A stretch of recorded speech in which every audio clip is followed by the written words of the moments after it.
I've been asked about my process on what do I do to prepare for negotiation. So here's a quick series that walks through the steps I take.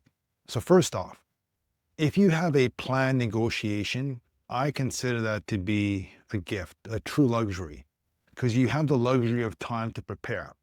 You know the timing, you know the participants, you have time to define your objectives, understand theirs. All this knowledge reduces uncertainty. And when you have less uncertainty, you have less anxiety, and less anxiety enables you to walk into the room with a sense of confidence. You have the time to prepare. That time is gold. Don't waste it. So, less surprise means less emotional reaction, and that really helps you get into a state of collaboration as opposed to competition. When you walk in with clarity and that sense of calm, you project that confidence and at least set the stage for a productive conversation. We'll get into the steps in the next video.